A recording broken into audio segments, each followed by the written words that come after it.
Hey everybody, welcome back to Nintendo Treehouse Live at E3. I'm Sam, joined by my colleagues Morgan and Teresa, and we're going to dive back into Super Mario Maker 2. This time we're actually going to go under the hood with one of the levels that was created for the Invitational that happened a few days ago. And we're taking a look at the course here in play mode, but where do you want to get us started, Morgan? Yeah, so this is the course that if you guys watched the Super Mario Maker Invitational, if you didn't check it out, we've got that up on our Nintendo YouTube, but this is the course that we played in the first round. So all the contestants played it, and this course was all the courses for the Invitational created by folks in the Treehouse, which I'm lucky to be a member of, and I was one of those folks. But actually, a gentleman named Ethan Dill created this course, but I helped play test it quite a bit, so I feel like I have the authority to talk about it behind the scenes. So I'm just playing through the start. The start's pretty simple. We've got a couple question mark blocks. We've got a super mushroom there. We've got a very large fish. Classic fish in a box gag there. Give me that super mushroom. And then a slope. We had to have a slope right out of the gate. And then an exclamation mark block, which you can see that there's no way to hit it from underneath, so I need to ground pound it. And right there, that's how I would get out of this area. But like I said, we're not here to play through this course necessarily. We're going to get under the hood. So let's hop into Maker mode. And one thing right off the bat, I'm going to tap the right thumbstick here, and I can actually zoom out into this view mode, which is really cool for sort of when you're making and hopping between making and playing, getting sort of a bird's eye view of a course. So really simple course right here at the start. Like I said, not a whole lot going on. So let's zoom back in here. I'm going to hop into this. Just going to show off this fish in the box. Go ahead and grab that out. Obviously, like in Mario Maker, to put an enemy in a you can just slide it into the question mark block. But whereas you would change an enemy status by shaking it in Mario Maker, and this time you actually just tap and hold, and that will give me all of my options there. So you can see that one already has a mushroom on there. I'm going to go ahead and add wings to it. Why not a parachute also? Get back in there. And these context-specific menus are something that you'll get when you place enemies, other course parts. It's really handy if you don't quite remember off the top of your head what options you have for a particular part. Instead of having to use a little bit of trial and error, you just tap and hold, see that menu, and all of your options are going to be laid out right there. I'm going to change that to a fire flower for reasons that will become clear in a moment. So we actually also had some Twitter polls about this course. Maybe you guys saw that, maybe you did not. We had people vote on what we're going to add to this course, because one of the things about this course is that we didn't make it super hard because we wanted the players to get through it pretty quickly without dying too much. So before I add the clear pipes, though, I'm going to show off really quickly how this exclamation mark block works. So let me just put a pipe there so I can stand on it. So if I were underneath it, it would dole out one at a time. And again, if I'm on top, it would dole out all at once. And you can see when I'm in Maker mode that I'm able to control what exactly doles out. So I could, instead of what we're seeing there, I could make it a cool kind of a staircase. And what's interesting with this course part, on top of the fact that you can make yourself some really interesting platforms for Mario to jump along, you can actually do some interesting things with those blocks as they extend, pushing something else in the environment to a different location, possibly even blocking your way if you're not careful. So there's a lot of creativity as far as how you path that object. I'm actually going to take this thing all the way to the top. Oh my gosh. Which, maybe not all the way, but it just feels really good. Check this out. And I'm going to actually need to get out of this course, so let's move that pipe that I need to right there. That should work. I'm a sucker for aesthetic, so I have to fill this in even though it's not critical. And I'm going to use a lot of ground blocks, so you can see on the top of my all of my course elements and parts at the top, that's sort of filling in on what I've used most recently, but I can tap and hold, and that pins that to my toolbar. So I will now have ground blocks whenever I need them. Fill that in, make that look nice. That's incredibly handy, especially if you're trying to get to something really quickly and you're reusing that item. So I'm going to go ahead and again, I'm just hopping minus to hop between make and play. If you're familiar with Mario Maker, you know that, but if not, very important. So let's just make sure that that works. Yep, that'll work. That's good. Nice. All right. And now it's time to add what the winner of our Twitter poll was. We had 3 options for this one. So poll 1. Yeah, poll 1. I had the option of adding Boom Boom, Clear Pipe, or Bully. I did not expect Clear Pipe to win, but it did. So let's add some Clear Pipes. You can see I'm hopping into my, I tapped this, little magnifying glass and that gives me these different menus. I can sort of hop right and left between. I've got items, enemies, I've got gizmos, and you can see Actually, something I really like is that someone who works in localization, we actually can see the names of all the parts as you're selecting them. Like if you're not quite sure what to call it, it'll just tell you right there. Yeah, I love this dial system. It's so user-friendly and accessible, and you visually see what you're selecting. There's that clear pipe I'd like right there.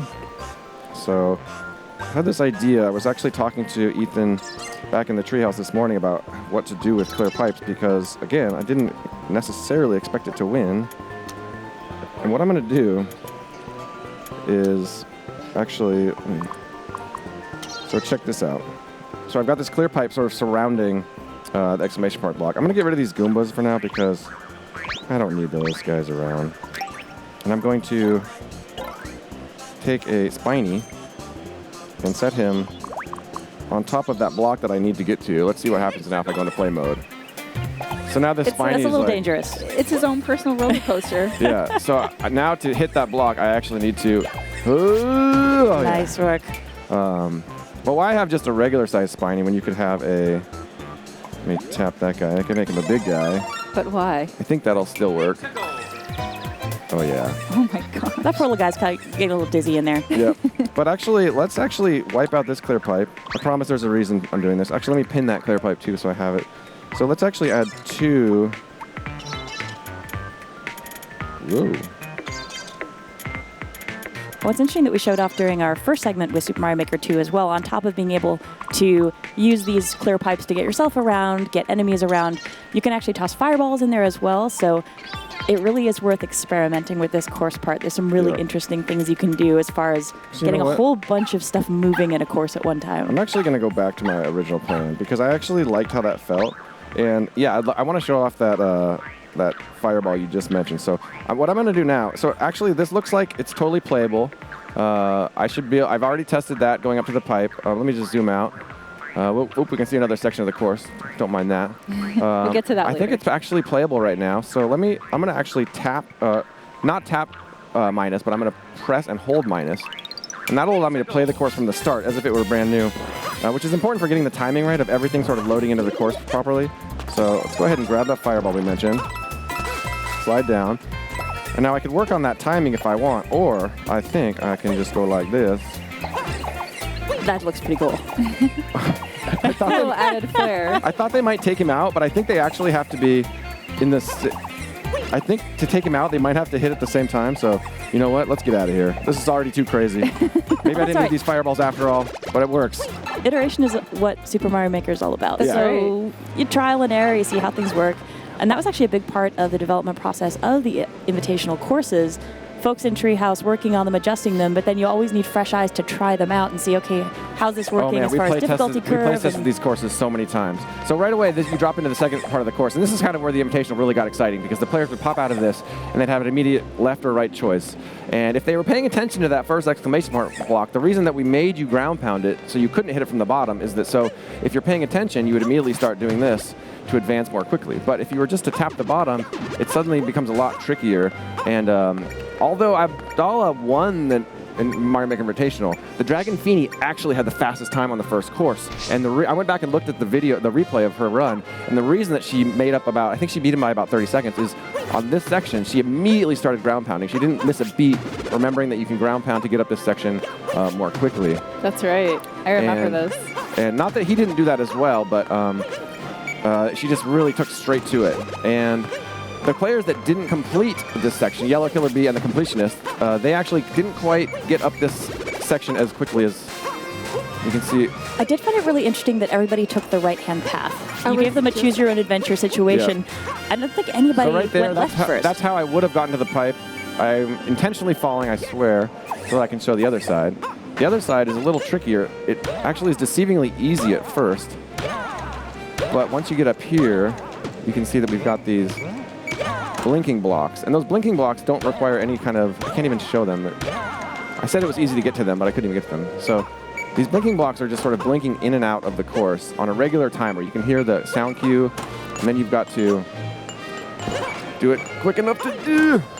Yeah, this was definitely a challenging area for the Invitational. Sideways, and those actually can kill you. I think some people watching the stream, nobody died on those, and they were like, will they hurt you? They will if they pin you right against the wall. Yeah. So this is actually a pretty challenging course, so I'm sort of thinking, how can we make this course more accessible to people who maybe we actually saw some of our competitors really couldn't get up this very easily. So I want to show how quickly or how simple a change you can make and change the mechanics only by changing a course theme. So for this is in the sub area of the course. I'm going to change it to forest. And of course, vertical sub areas being something else that's new to Super Mario Maker 2, it is really interesting the way you can build up these courses when you have so much more verticality to play with. Yeah, and you can even see that it says, it just told me there, if you switch to forest, you can add water, and that is exactly what I'm going to do. So over here to the left, I've got this water level, and at the bottom, I can start both the start of the water and then the high, that dotted one is sort of the high water mark. I'm going to take that all the way to the top, not up into the next area, just to this area. And I've also got this arrow, so I can tap it. If I tap that, the water will go to that point and then all the way back down. I just want it to fill the room completely. And if I tap and hold, I can change the speed at which the water will fill. I'm going to go, let's see how double speed works. And what this is going to do is, once I come into this room, I can obviously start, if I'm sort of going for speed, I could start. Oh, I'm already behind. Be a challenge. I'm already behind. So what's nice is it can actually fill the room. So a better player might be able to sort of stay ahead of the water. There we go. Now I can get a little lead on the water. Oh no, I'm still too slow. So but this is allowing a player that couldn't handle these jumps to much more slowly, but quite easily beat the course, but not nearly as quickly as somebody who had those more advanced platforming skills. And that's just a really neat way that you can sort of use these new... No. Back to swimming. No. And I just love that because, you know, if we'd had this water in this for the Invitational, like, it would have probably been too easy, but certainly no one would have gotten bogged down right there. Yeah, it definitely makes it possible for you to make something where if somebody wants to have a sort of time challenge and have a race, they could get through that much faster, but nobody's going to be left behind entirely. Yeah. This is the Koopa Troopa car section, which I'm just going to... The car is so crazy. People are going to have so much fun making courses for this. We had to play test this thing so much to make it so the player had to use the car. We didn't want them to be able to cheat by jumping out of the car. And I'm just going to rip right through it. But one thing I did want to show off... So I'm going to hop right back over to it. The car actually can brake. So I made that look easy because I've played it several times. But if you don't quite understand how the car works, you could say right here, oh, so right there, those spikes would actually take me out. If I had lost my car at some point. So if you had bumped it into, say, like the ground environment. Yeah. So we have a reset door here. So if you had lost your car here, you could hop back in. That's actually one place where the trampolines are really useful. If you want to build a course and have surfaces the car's not going to get damaged on, it'll bounce safely off trampolines. Yeah. And so this car, let me find a wall I can crash into. We took out most of the walls, actually, so that you can't break the car because we didn't want the players to get bogged down. But if I go to the end here... There you go. You can see a little bit of the car coming off each time you hit it. Show off those 3 hit points. And now the P-switch that was triggered way over to the right, you actually can't quite get through this without the car, which was by design. Because we wanted the car the coupe. Yeah, we could try. I mean, somebody probably could, but we wanted you to sort of need the car. All right, so let's hop through there since I already did that once. All right, and I didn't have the car in this moment, but the car cannot go into pipes. You could take the car into that warp block we just came out of, but I'm going to go ahead and head in this pipe, which I could not have taken the car through, even if I'd wanted to. On the subject of the car, though, I do love that the Koopa Troopa isn't even wearing his shell. He's just chilling out like weekend-style Koopa Troopa, and you're like, dude, I need your car. It's true. It's so true. Okay, so this is the next section. This section's really simple. I actually love the forest theme, what it made this section look like. That tree just looks really neat. The background's beautiful, too. And the only way to advance in this section is to climb up here, grab the Super Bell, and turn into Cat Mario. And now that I am Cat Mario, I can, it adds a whole other new gameplay style mechanic, which is climbing walls. So I could quickly climb out of here. But this section was so sort of basic that we, again, had a Twitter poll asking how could we make this more exciting.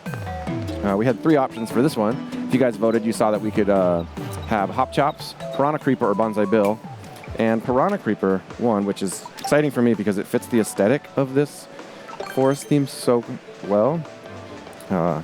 So Piranha Creepers, similar to the exclamation mark blocks, you kind of control, you as the creator, control like how they dole out. So I'm gonna put this guy over here, have him kind of come over and peek at me just as I come out of the pipe. I'm gonna actually do the same thing over here.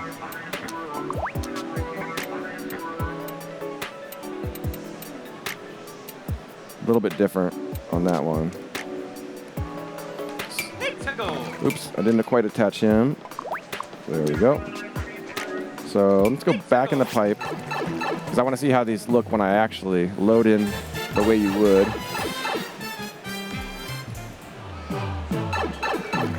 So suddenly this area is a lot more dangerous. And they actually I kind of like that they actually kind of guide me. I'm like, this tree feels safe. Let's go up there. And then from here I could actually, I think if I time it right, I can probably jump over him and then up the wall. Oh, I didn't quite make it. It's tight. Or I could just take him Ouch. out. You can kill these things too.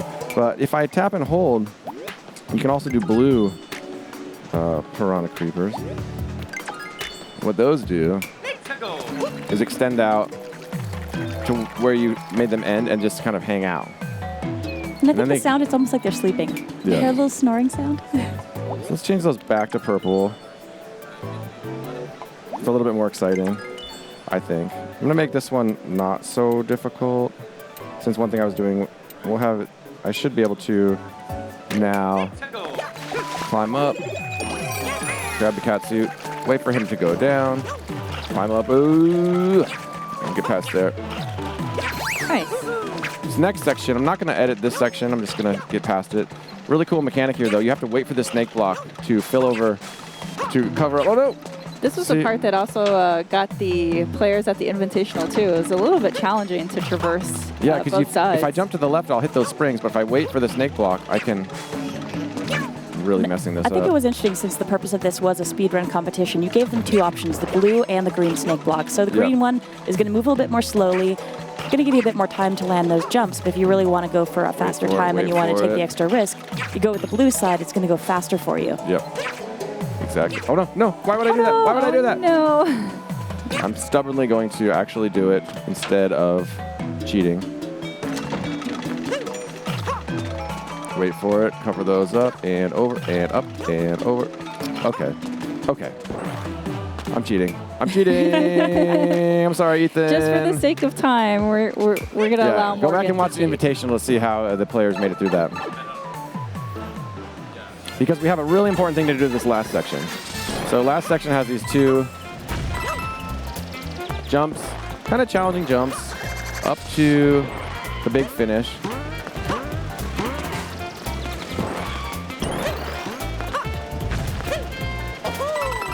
Hit that on-off switch actually changes the trajectory of those. And where that would take me is I'd go into that exclamation mark block, it would drop me at the goal pole, and I'm done. But that's a very simple ending, and we wanted to have a boss battle. Yeah, you have a lot of open air to play with down there as well. It seems like it'd be worthwhile to take some advantage of that. So as quick as I can, I'm going to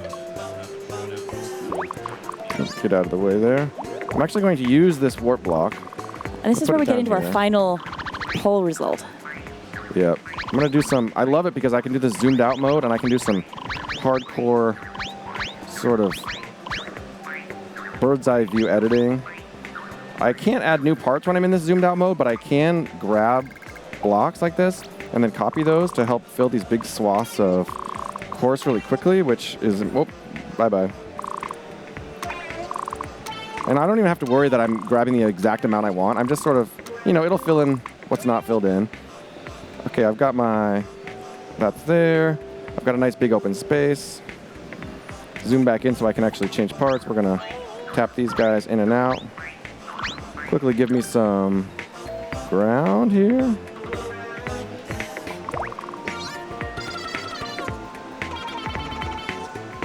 Make it look nice and pretty. All right, so I want you to actually have to defeat our boss. So first of all, who are we gonna add? We had 3 choices. So our Twitter poll result, I believe, we want a big Meowser. So maybe winged as well. Here's Meowser. Here is big Meowser. Nice. Here is big flying Meowser. And I actually want you to have to defeat him. So I'm going to change this to a key warp block. And of course, we're going to need a key to activate that. So let's grab that, drop it in, attach it to Meowser. And if I'm going to defeat Meowser, I'm going to need some help. So I'm going to give myself a pipe with some, to make sure I have a persistent supply of fire flowers. And I would love to see more of that Koopa Troopa card. So let's give Big Meowser a few buddies. I might be putting those for my own benefit, not Bowser. We'll see. Let's see how this works. Oh, they're sleeping. They're sleeping. Wake up, dude. Not anymore. Wake up. Give me one of those cars. Oh my. So Meowser, when he's got wings, has some really interesting attack patterns as well. So we might see him go through a few of those here. You will never. I'm crashing one car into another. There he goes. Not today. I need another car.